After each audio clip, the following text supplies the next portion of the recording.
Блин, тебе не идет эта прическа, побрейся на лысо. Возможно, мне этого не доставало. Господи, это я, и я супер. Я заплакала, кстати.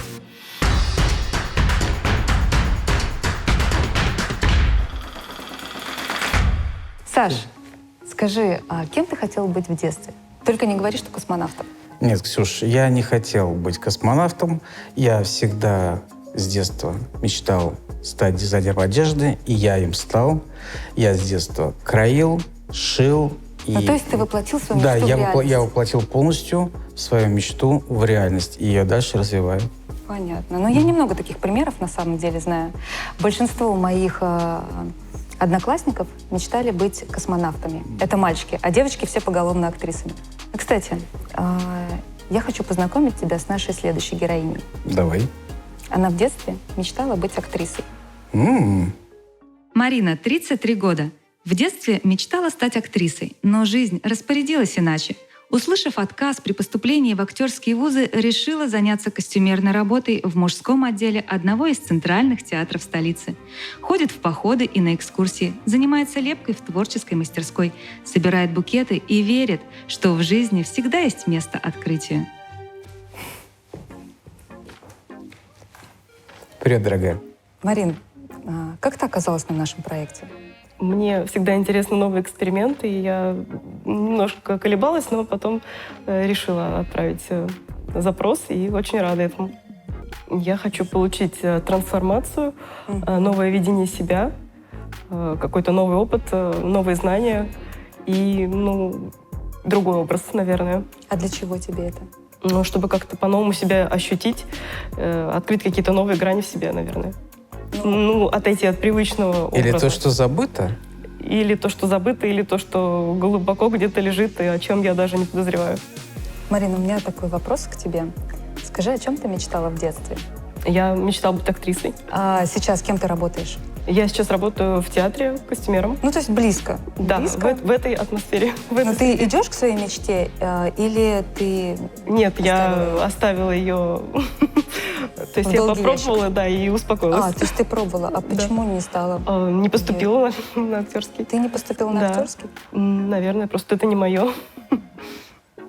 Я так не думал. Но ты же пробовала. Да, я пробовала, я посещала подготовительные курсы в ГИКе и пробовала поступать во все театральные, но на следующий год не стала пытаться заново.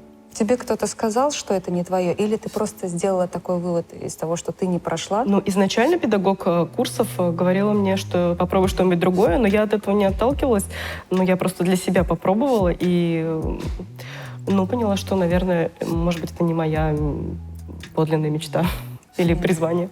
А может, педагог специально это сделал? Может Какой быть. коварный. Коварно. Это частенько бывает. Один момент с одноклассницей, когда мы там что-то...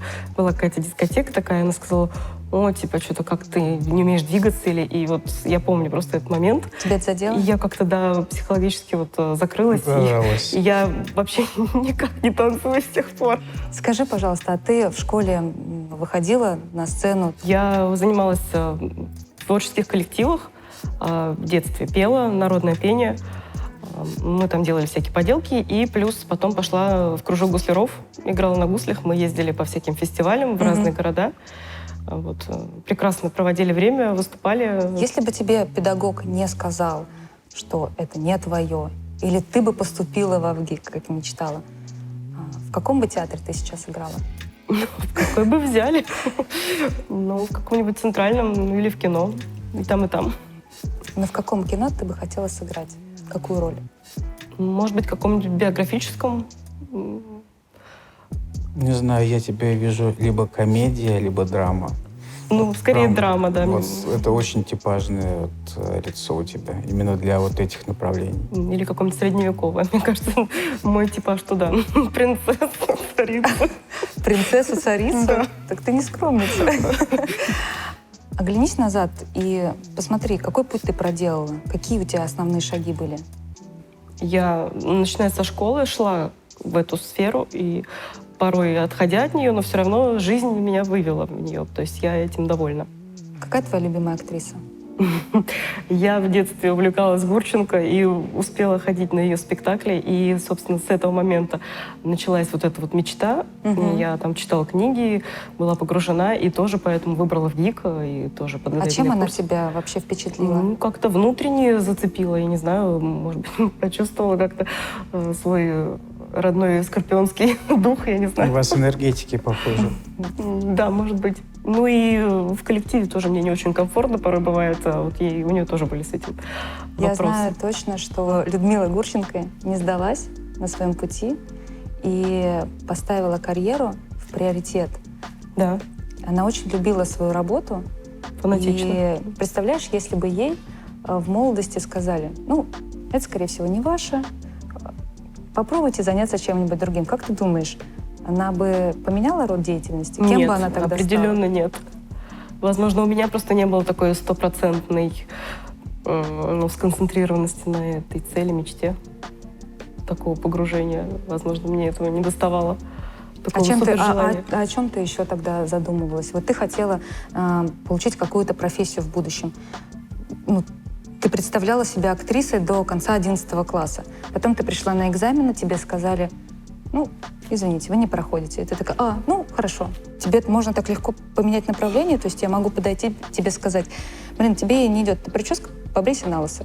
Скажешь, о, точно. Нет, я Раз ты так считаешь, я так сделаю. Нет, я скажу, что то, что мне нравится, так я и буду ходить. Но здесь, возможно, я не считаю себя какой-то изюминкой, какой-то особенностью, индивидуальностью настолько, чтобы как-то... Не умею, возможно, я держать, привлекать внимание таким образом. Я думаю, так, наверное. Поэтому Ты я бы так хотела легко научиться отказалась. привлекать внимание окружающих? Да, хотела бы, я думаю, да. Это, кстати, очень важное качество актрисы. Да, Согласен? Саша? согласен полностью. Ну, просто не то было время, когда ты пошла, и тебе сказали, нет, ты сейчас иди и пробуй. И не важно, сколько тебе лет. Я серьезно говорю, иди во все вузы, бейся, как угодно, но ты должна быть на самом деле актрисой, потому что данные в тебе все есть. А знаете, что самое интересное еще? Что очень многие актеры становятся известными после 40 лет. Да. Мне сказали в ГИТИСе, приходите там к нам на следующий год, и я даже им поверила, но вот почему-то я не пошла. Вот мне не хватает настойчивости какой-то вот... Нет, ты просто поверь в свои силы, а ты очень сильная, я это знаю. На самом деле, мне кажется, что мне не хватает яркости Ты яркая, для этого. ты очень яркая, на самом деле.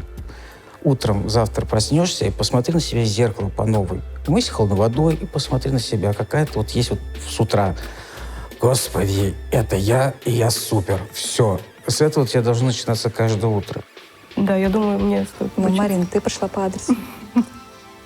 Но мы не только тебя внешне преобразим. Я тебя уверяю, ты уйдешь от нас совершенно другим человеком. Классно. В детстве нам кажется, что мы сможем все. Полететь в космос, встретиться с кумиром, снять собственный фильм, открыть свой ресторан. Что лежит в основе вашей детской мечты? Желание быть счастливым. Истинные детские мечты не ограничены законами физики, зарплатой родителей, километрами расстояния, мнением окружающих, критичным отношением к своим способностям и прочими рациональностями. Сами родители иногда подрезают собственным детям крылья, говоря, это нереально, так не бывает. А вы лучше скажите своему ребенку, пока мы не можем себе это позволить, но мы обязательно что-нибудь придумаем. И самое главное, объясните, что мечта должна трансформироваться в план действий. Без конкретных ежедневных шагов навстречу мечте это просто витание в облаках. Сегодня одежда не подчеркивает принадлежности к какому-то гендеру. Она стала возможностью для самовыражения, проявления личности, индивидуальности, статуса, увлечений и взглядов. Женщины были затянуты в корсеты вплоть до 1905 года. Затем этот аксессуар был ликвидирован дизайнером Полем Пуаре. Именно он создал платье-рубашку и начал освобождать женское тело от тисков корсета. Для Марины я выбрал Остин. Динамичный бренд одежды. Он поможет ускорить ритм ее жизни, придаст ей силы и энергии.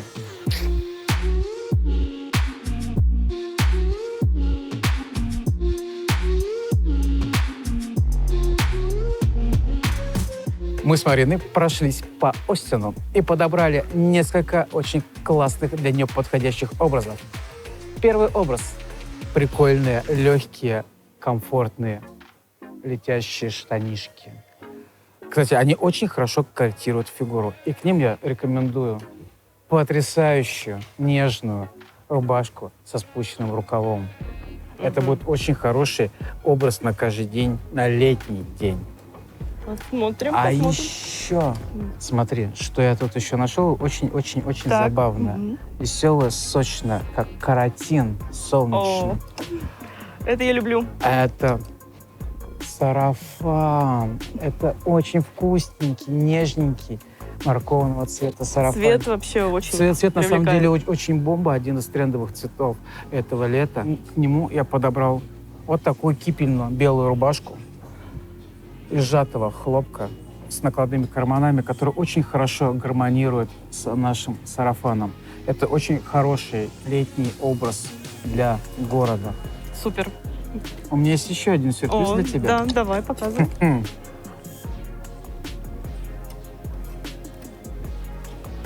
Мужская рубашка. Ты ничего не перепутал? Нет, Мужская нет, нет. Она как раз для тебя. Объясню почему. Чтобы подчеркнуть сильную твою сторону, Мгм. можно спокойно использовать мужские вещи в своем гардеробе. Начни с рубашки. И ты сама почувствуешь, насколько ты стала смелая, сильная и уверенная. Здорово, я попробую. И Это к очень ней, необычно. все-таки мы же девушки. Так, Мы же маленькая принцесса. А все маленькие принцессы любят что? юбочки, платья. Юбочки. И смотри, какая замечательная О. плессировка. Причем это не крупная активная плессировка, а достаточно плоская, нежная. И как раз, учитывая наши особенности фигуры, это очень хорошо будет нам подходить. Мальчишеский стиль в женской моде стал преобладать и благодаря легкой руке Коко Шанель, которая в 1917 году ввела моду на короткую стрижку. Поистине универсальная вещь женского гардероба — это мужская рубашка. В идеале кипельно-белая, но и с другими расцветками можно придумать множество стильных луков. Рубашка не обязательно должна быть формата оверсайз. В современном ассортименте нетрудно найти модель, которая сидит точно по фигуре. При выборе покроя стоит прежде всего ориентироваться на индивидуальные особенности фигуры. Иногда можно выглядеть на все 100 даже в простых однотонных вещах. Например, притальная рубашка с простыми брюками – это уже скучно. Но совсем другое дело, если верх приобретает мужской стиль, а низ остается женственным за счет юбки. А все это вместе объединит наша лавандовая джинсовка. Вот он, мой любимый цвет. Ну, замечательно. Ну, это очень супер. Это будет очень сильный, смелый образ для Марины на каждый день. Ну что, пойдем мерить? Пойдем. Пойдем мерить.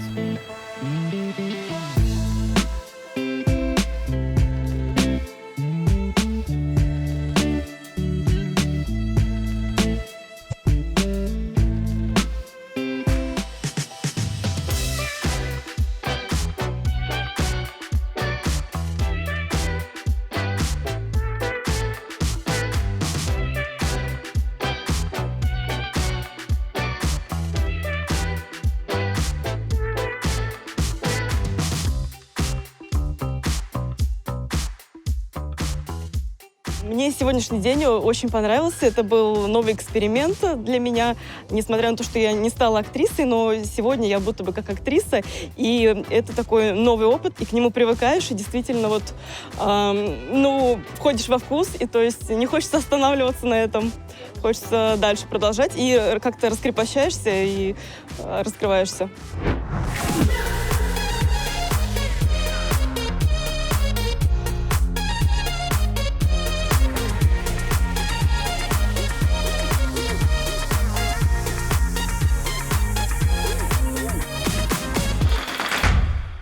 А какой образ понравился именно вам?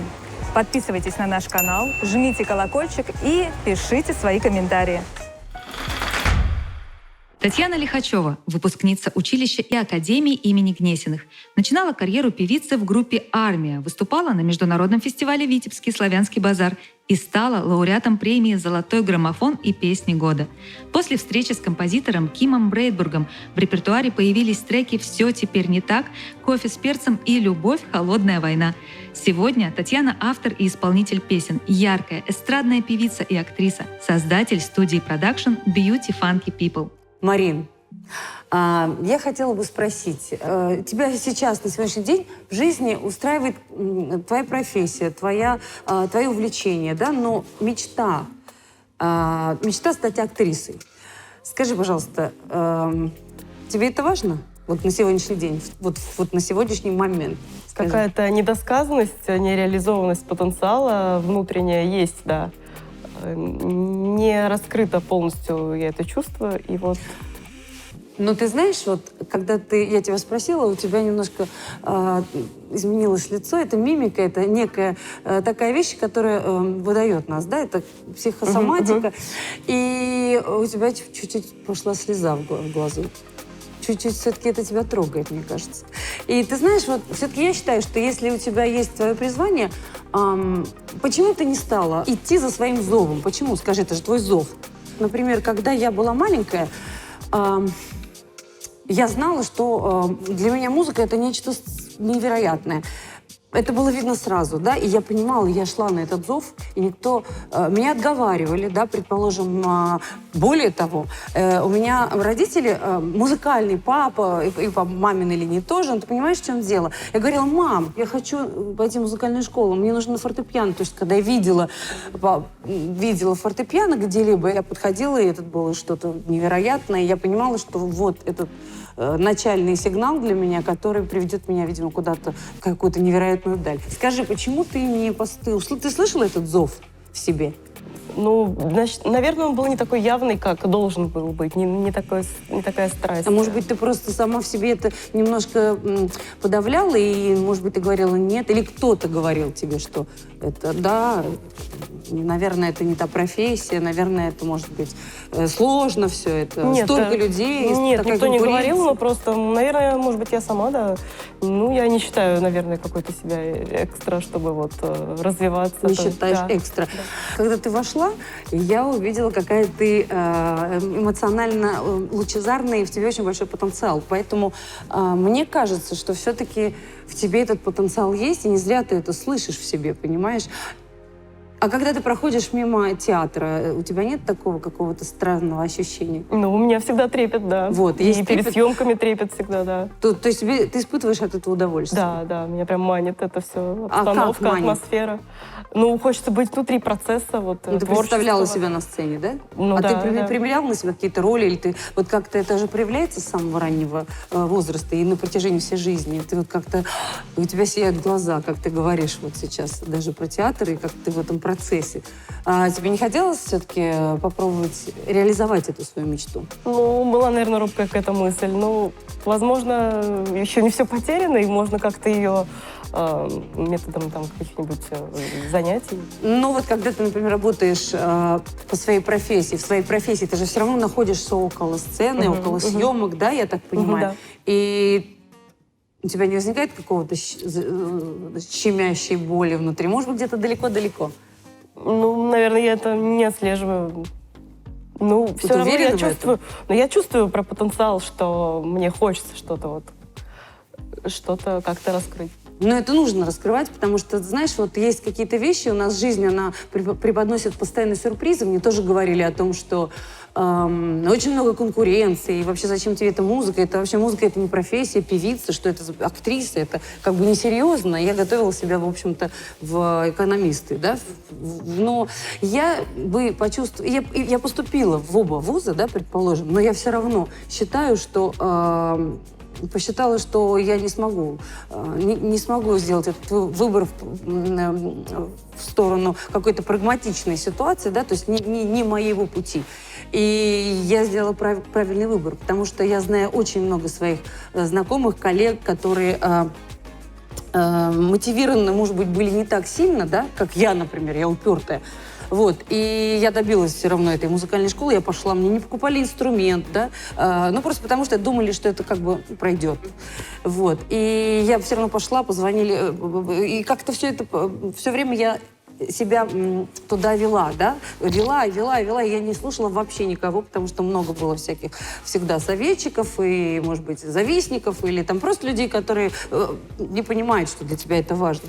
И, например, разговаривая, может быть, со своими коллегами, подругами, мамой даже, которая хотела стать очень у нее есть, она шила потрясающее платье, она тоже творческий человек.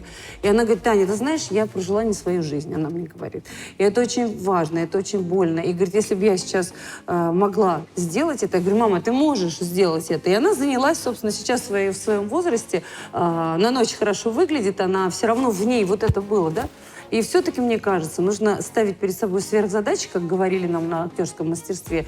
И это важно. И тогда ты можешь этот путь пройти. Потому что, знаешь, я считаю, что эта профессия даст тебе такие крылья, и ты можешь раскрыться. Я вот вчера была на спектакле, назывался он «Лес», и там играла Мария Аронова. Да, я его видела. И мне кажется, что вот где-то ты мне... Это какой-то знак, может быть, и это говорит о том, что вот ты мне напоминаешь тоже такого человека потрясающего. Здесь у тебя есть позитивные эмоции, комичность, драматичность, да, и ты совсем, мне кажется, зря отказываешься от этой мечты. И что бы вы посоветовали в моем случае сделать? А я посоветовала просто пойти, и если тебе нравится актерская профессия, пойти поступать. Потому что ты будешь... Понимаешь, нельзя останавливаться. Может быть, ты сделаешь в тебе больше потенциал, ты сделаешь какие-то совершенно невероятные открытия. Потому что на сегодня мало, может быть... Сейчас все меняется, и вот яркие такие потенциально типажи даже, понимаешь, и такие вот люди, для которых... вот эта профессия имеет какое-то внутреннее значение, мечта, ее нужно осуществлять, потому что такого типажа мало, да? Серьезно? Конечно. Вот, и это, более того, ты не будешь ни о чем жалеть, и ты сможешь большего достичь. Нужно ставить себе цель. Мы живем в такое время, когда очень много возможностей. Да, это правда. И не стоит на себе, вот, знаешь, вот, себя ограничивать в каких-то рамках. Нужно менять одежду, менять какие-то, ставить перед собой задачи, и они, мне кажется, даже как только ты об этом думаешь и себя настраиваешь на эту мысль, Вселенная помогает, и люди помогают. И так складывается, что этот путь у тебя перед тобой раскрывается, и обязательно сделай это, потому что я, наблюдая за тобой, вот так вот подглядывая в гримерке, я увидела в тебе этот потенциал. Поэтому, ты знаешь, я тебе хочу сказать, не сделай так, чтобы однажды ты пришла в театр через какие-то годы. Не теряй время, потому что нужно многого добиться и оставить след, мне кажется, в истории. Мы каждый можем это сделать. Может, не каждому дано, но тебе дано. Здорово. Я очень желаю тебе, чтобы воодушевлена. ты, пожалуйста, Спасибо. сделай это. И мы поговорим через какое-то время. Я хочу прийти к тебе на спектакль и подарить тебе цветы. Я уверена, что так будет. Спасибо Правда. большое за такую энергию и веру. Я надеюсь, это было не зря. Я обязательно воспользуюсь этой отправной Спасибо. точкой. Спасибо Да. большое. Если ты хочешь стать участником нашей программы, то проходи по ссылке, заполни анкету и не забудь подписаться на наш канал, чтобы быть в курсе всех модных тенденций. Ждем тебя. Пока-пока. Ты очень милая девушка. Я считаю, что мне просто деваться некуда. Ну-ка, покажи-ка. В какой-то момент люди устают. Надо заново дышать. И заново вообще Ну, жить. да, тяжело.